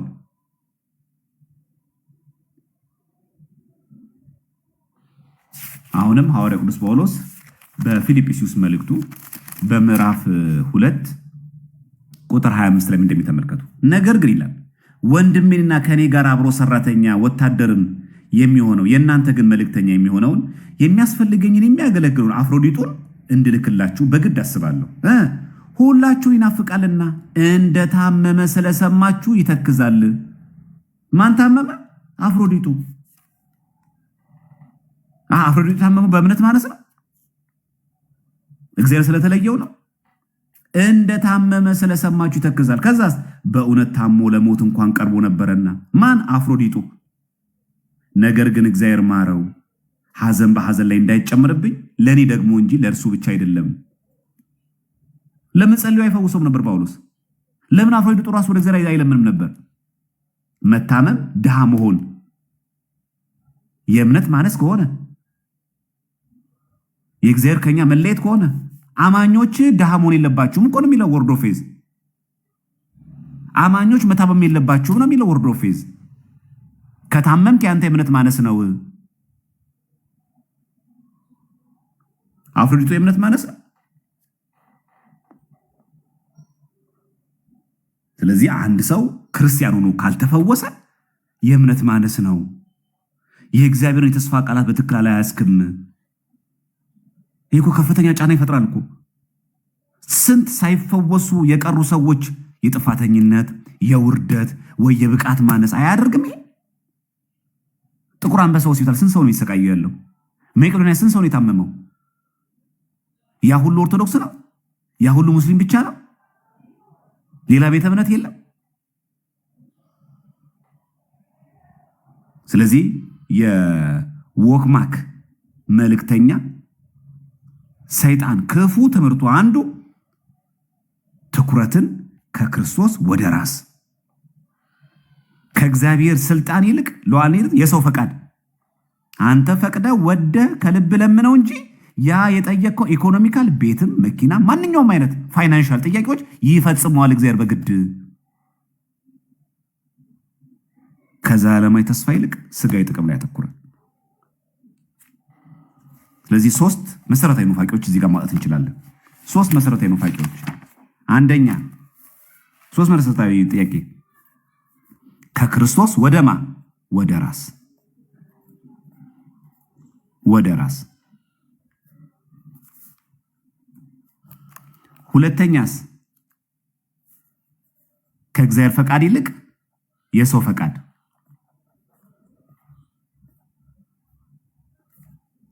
ሶስተኛስ ጊዜያዊ ጥቅም። የዛለ መንግስት ወርሳለ ዳውን እኮ አይደለም። ይሄ ነው በቃ ክርስቶስ እንዳንተ ተራ ሰው ነው በዚህ ምድር ላይ ያለ አምላክነቱን አጥቷል። ስለዚህ አንተም እንደሱ ከተከተልከው እንደሱ ራሱ አምላክ ትሆናለህ ነው ከክርስቶስ ወደ ራስ። ሁለተኛ በእምነት ሆነ የምትጠይቀው ማንኛውም ነገር እግዚአብሔር የማድረግ ግዴታ አለበት። ያንተ የእምነት ቃል እግዚአብሔርን ያስገድደዋል ነው። ፈቃድ እግዚአብሔር ሳይሆን ፈቃደ ሰብ የሰው ፈቃድ። ከዛስ ዘላለማዊ መንግስት ወርሳለ እዚህ መከራ ይግጠም ችግር ይግጠም የለም። ጊዜያዊ ጥቅም የለም።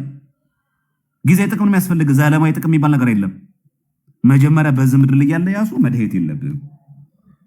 እንስራ እኮ አይደለም ጠንክረን እንስራ እኮ አይደለም። እውነት እንደዛ ነው? እውነት በዚህ ምድር ላይ መከራ ሲገጥመን እግዚአብሔር ከኛ ተለይቷል ማለት ነው? እስኪ ጌታችን ከተናገረው እስቲ እንጥቀስና አጠቃለን። ጌታችን በወንጌል ምን አለ? ከራሱ ካለቤት ውስጥ እንስማ። ከመናፍቃኑ ከምንሰማ ከራሱ ከባለቤቱ በማቴዎስ ወንጌል ምዕራፍ 16 ቁጥር 24 ምን አለ? እስቲ እንስማው እሱም ባለቤቱ። በዚያን ጊዜ ኢየሱስ ለደቀ መዛሙርቱ እንዲህ አለ፣ እኔን መከተል የሚወድ ቢኖር ራሱን ይካድ መስቀል ተሸክሞ ይከተለኝ። መከራ ነው። ማን ነው አማኞች መከራ አይቀበሉም ያለው? ማን ነው በክርስቶስ የቆመ ሰው መከራ አይቀበልም ያለው?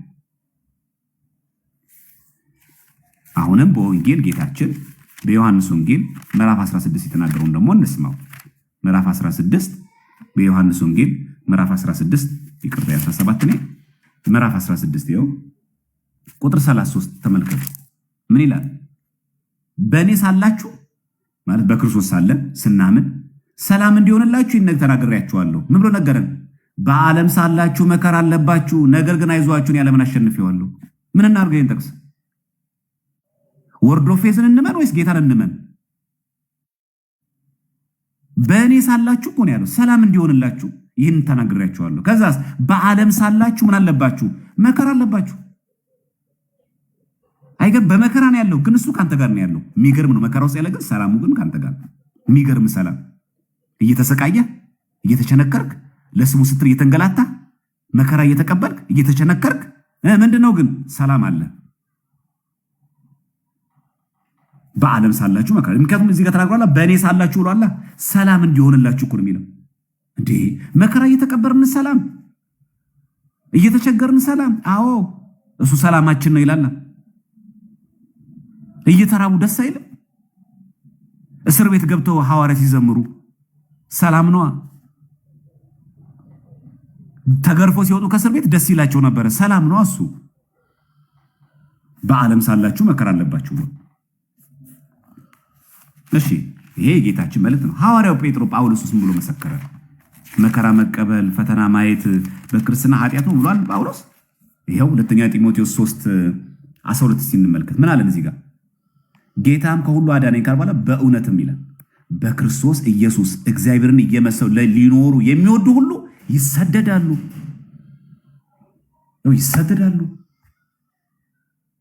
ሪትን ነው ይሄው እዚህ ጋር በእውነትም በክርስቶስ ኢየሱስ እግዚአብሔርን እየመሰሉ ሊኖሩ የሚወዱ ሁሉ ይላሉ ይሰደዳሉ። ማንን የሚወዱ? በክርስቶስ ኢየሱስ እግዚአብሔርን እየመሰሉ ሊኖሩ የሚወዱ ሰዎች ይስበቃል ለመከራ እንጂ ካመንክ እምነቱ ካለ መከራ አይገጥምም አትሰደድም የሚል ጥቅስ የለም። አንዴ ቆይ ጠብቁኝ።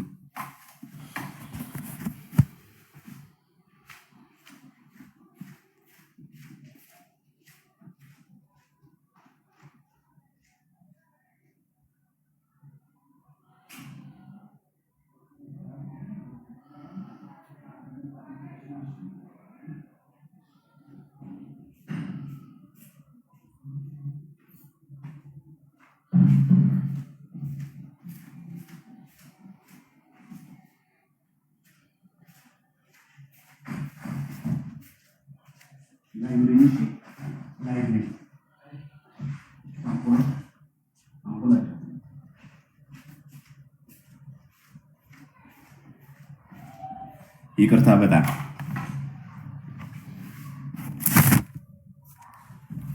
ስለዚህ ምን አለን እዚህ ጋር?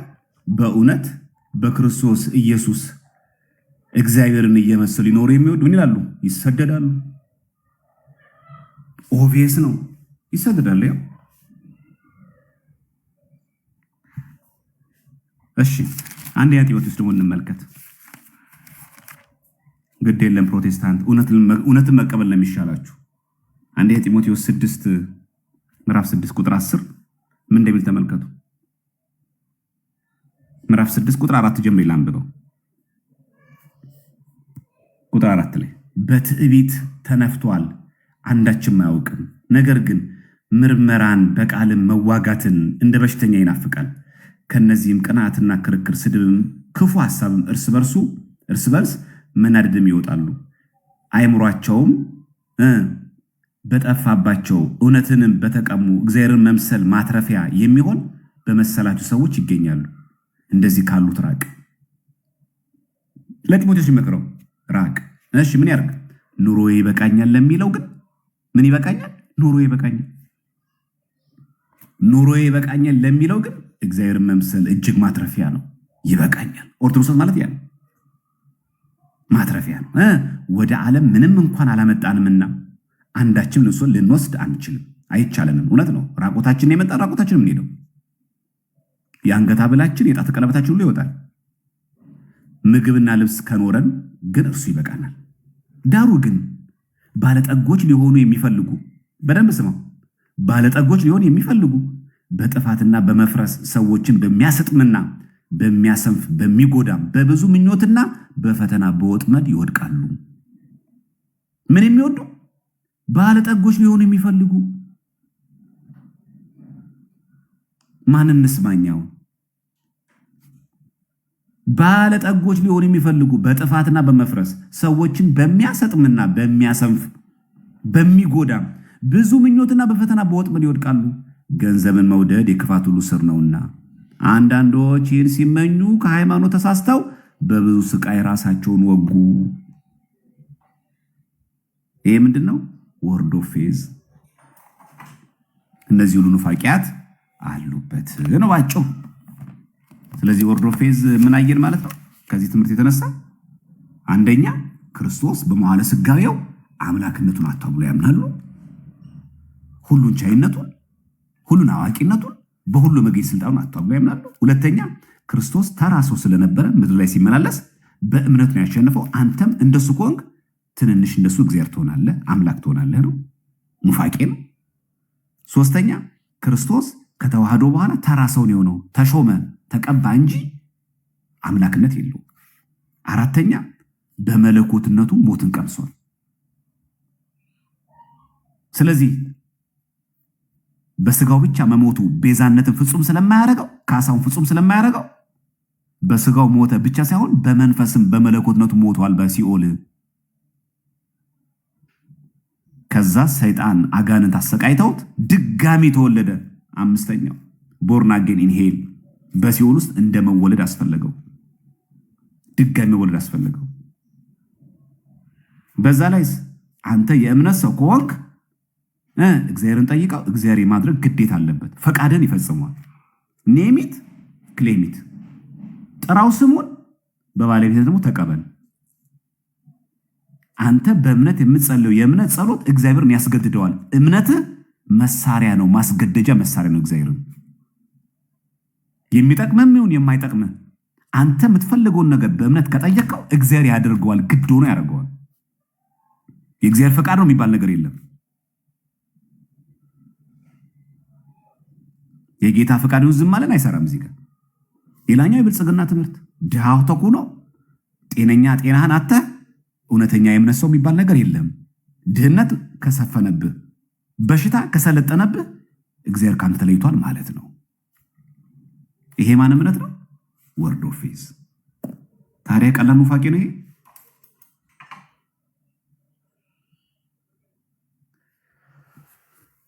እሺ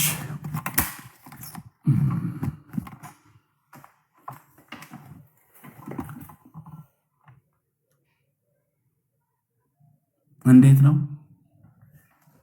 የዛሬማ? እንዴት ነው ምን ይባላል? አይምሯችሁን አቆሸሽኩት አለ።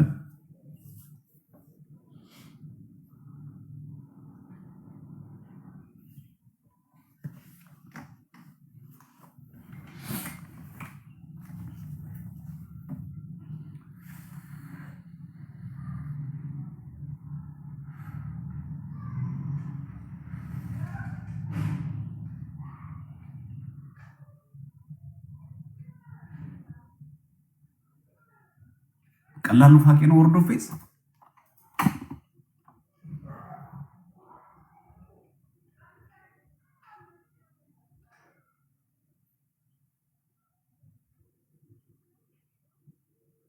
እና ብዙዎቻችን የምናውቃት የሆነ በስጋዊ ነገር በጣም ሀብታም መሆን ተበረከደል፣ ከድህነት ተላቀሃል ምናምን። እሱማ ቀላል አይደለ? እሱ እኮ አደጋነቱ ምንድን ነው? ታስገድደዋለህ። ያንተ እምነት እግዚአብሔርን ያስገድደዋል። ፋይናንሻሊ ጠይቀው፣ በእምነት ሆነ ከጠየቀው በግድ ያደርገዋል። ነው እንዴ? እምነት እግዚአብሔር ማስገደጃ መሳሪያ ነው እንዴ?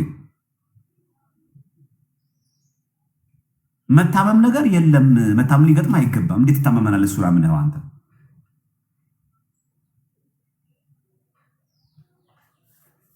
ስለዚህ ወርድ ኦፍ ፌዝ እንደቀላል ሰዎች የምታዩት በጣም አደገኛ ኑፋቄ ነው።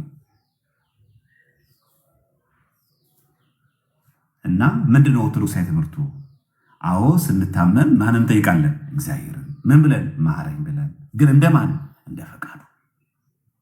አዎ ስንቸገር፣ አዎ ስራ ስናጣ፣ አዎ ሲጨንቀን እግዚአብሔር ወይ ያልታሰበ ሲሳይ ያልታሰበ ስራ ስጠኝ ብለን እንማጸናለን። ግን እንደማን ፈቃድ? እንደ እግዚአብሔር ፈቃድ። ፈቃድ ይሁን እንጂ እኔ ፈቃድ አይሁን። ለዚህ ነው አባታችሁ ስንጸልይ ፈቃድ በሰማይ እንደሆነች እንዲሁ በምድር ትሁን። ያንተ ፈቃድ ይሁን። የሚፈጸመው የሱ ፈቃድ ስለሆነ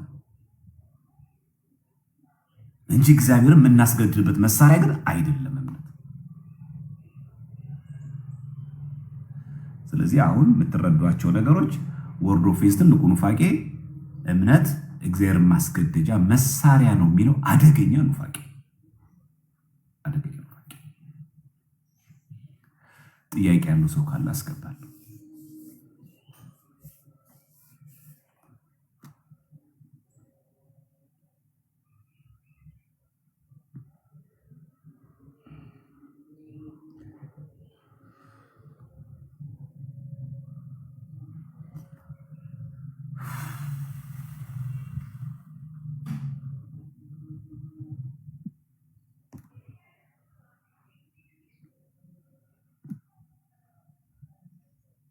ጥያቄ ያለው ሰው አለ?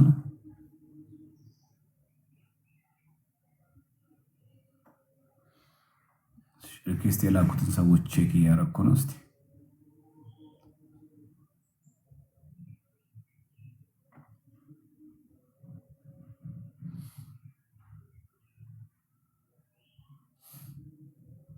እንዴት ነው? ይከብዳል ዛሬ ትንሽ ትምህርቱ።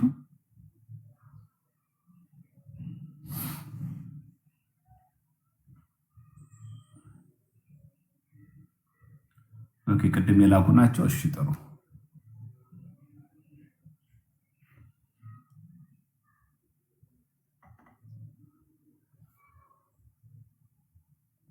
ጥያቄ ያለው ሰው አለ?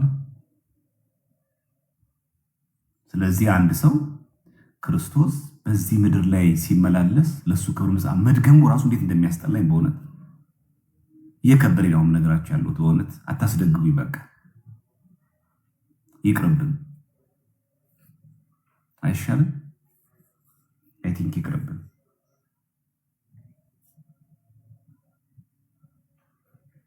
በቃ ለምታነቡ ሰዎች ሊንኩን የምትፈልጉ ከሆነ ሰጣችኋለሁ።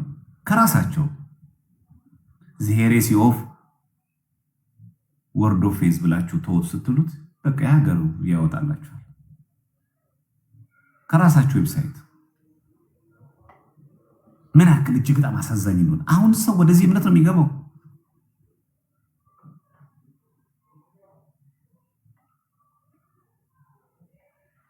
እግዚአብሔርን አስባችኋል? በመለኮቱ ሞተ የሚል ሰይጣን አጋንንት መጥቶ አሰቃዩት የሚል ከዛ ድጋሚ ተወልዶ ነው ሪቦርን ኢን ሄል በሲኦል ድጋሚ ተወልደ ጌታ።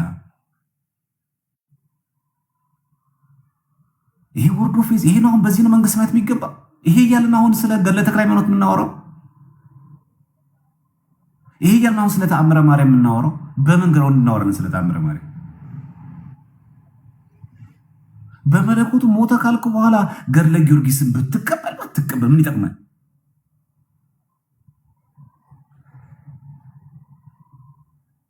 በመለኮቱ ሞተ ካልክ በኋላ አጋንንት አሰቃዩት ካልክ በኋላ ድጋሚ መወለድ አስፈለገው ክርስቶስ ካልክ በኋላ ለሱም ድህረት አስፈለገው ካልክ በኋላ ከዚህ በኋላ ምን ብለን ነው እኛ ስለ መጽሐፍ ዚቅ የምናወራው? እና ወርድ ኦፍ ፌዝ ቀላሉ ፋቄ ነው። ብዙ ሰው የሚያውቀው የብልጽግና ወንጌል ነው። እንደዚህ ሰዎችን ሀብታም ዝም ብሎ ሳክስ እሱ አይደለ። ከዛ በፊት እሱማ አንዱ ነው። እኛ እኮ ለምን ሰዎችን በውሸት ሞላችሁት እኮ አይደለም እኮ ጥያቄው። ለምን በውሸት እኮ ሰው ሀብታም ለማድረግ አሰባችሁ እኮ አይደለም። ሜንታሊቲው ግን አንተ በእምነት እግዚአብሔርን ጠይቀው፣ ያ እምነት እግዚአብሔር ማስገደጃ መሳሪያ ነው እኮ ነው ጥያቄው። እዚህ ጋር ኑፋቄው ሀብታም ለመሆን ጸልይ፣ ለመልካም ነገር የምታውለው ከሆነ ገንዘብን ሰብስብ። መጽሐፈ ሲራክ እኮ ይናገራል። ገንዘብን ሰብስብ በከንቱ አትበትን እኮ ይላል። ችግር እኮ የለውም።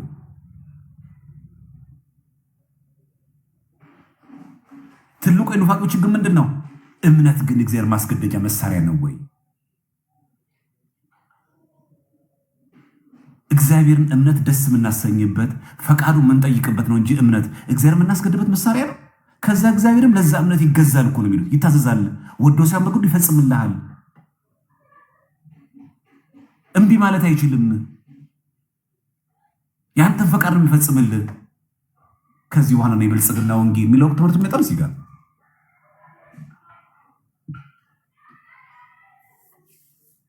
እንጂ ጥረ ግረ ሰርተ ብላ ጥሩ ወንጌል ነው። በላብ በወዝ ብላ ጥሩ ወንጌል ነው። ሳታጭበረብር፣ ሙስና ሳትበላ፣ ግብ ሳትሰራ፣ የማንም ድሃ ሳትበድል ጥረ ግረ ብላ ይህ ወንጌል ነው። ሀብታሙን ወንጌል ነው። ኦትሮስ ድህነትን ማቀ አቅፈ ኑር አልትልም ቤተክርስቲያን።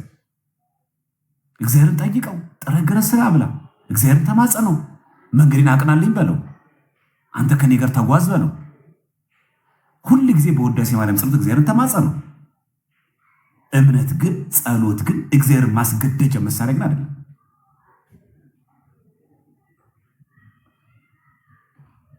እዚህ ወርድ ኦፍ ፌዝ ወደ እነዚህ ሁሉ ኑፋቂያት ሁሉ የያዘ ነው። ከየት ጀመረ? ክርስቶስ ሰው ሲሆን አምላክነቱን አጥቷል። ሲያጣስ ተራ ሰው ሆነ እና እንዴት ነበር ሲመለስ የነበሩ? ተቀብቶ። ከዛ ምን ሆነ? ትንሹ እግዚአብሔር ነው የሆነው። አንተስ ከሱ እኩል ልክ እንዳንተ ጌታም ተራ ሰው ነበር። ሎቱ ስብሐት ስግው ቃል ነበር አይደለም? እንዳንተ ተራ ሰው ነበር። ባለፈው ሲናገር የሰማችሁ ያ ሰውዬ ማለት ክርስቶስ ታላቅ ወንድሜ ነው ያለው ሰውዬ ማለት እስማ ችናተክ ከየት ነው የጀመረው? መጀመሪያ አምላክነቱን አጥቷል። ኑፋቂው እዛ ጋር ያለው እንደኔ ተራ ሰው ነበረ። ስለዚህ እኔና ክርስቶስ እኩል ነን ነው። ወዴት መጣ? አሁን ሶስተኛ ደረጃ ድረስ። አይ መጀመሪያ አምላክነቱን አጥቷል። ከዚህ የኑፋቂ ለኑፋቂ ነው ወለደ። ምን የሚል እንደኛ ተራ ሰው ነበረ። አንተስ እንደሱ መሆን ትችላለህ። እንደ ክርስቶስ እኩል ክርስቶስ ጋር በጸጋ አይደለም እኩል መሆን ትችላለህ። ይህስ ያድጋል አሁንም። ስለዚህ ክርስቶስ በመስቀል ላይ መሞቱ ብቻ በቂ አልነበረም። በአምላክነትም በፈጣሪቱ መሞት ነበረበት። ሲኦል ላይ ተሰቃይቶ ሰይጣን ተራሰው እንደ ተራሰው አድርጎ ሰልጥኖበት አሰቃይቶት ከዛ ነው ዳግም ተወልዶ ከሙታን የተነሳው።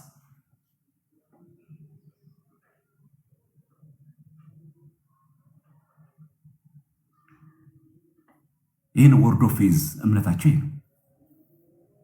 ሊንኩን ልክላችኋለሁ ወይ ደግሞ አሁን የተማማራችሁ መጽሐፍቶች ጽሁፎችን በሙሉ ምንማማርበት ቴሌግራም ግሩፕ ላይ ፖስትላችሁ አይሻልም?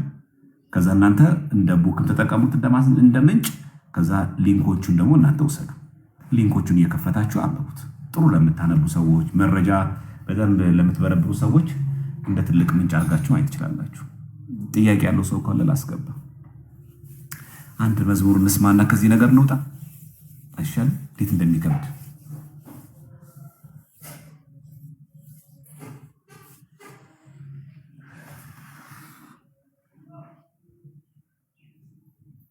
አይሻልም?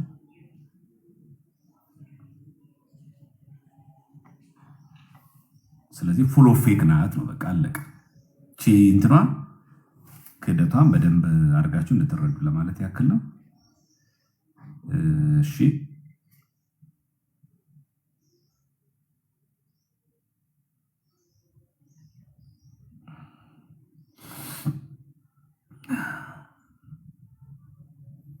አንድ መዝሙር እንስማ አይደል?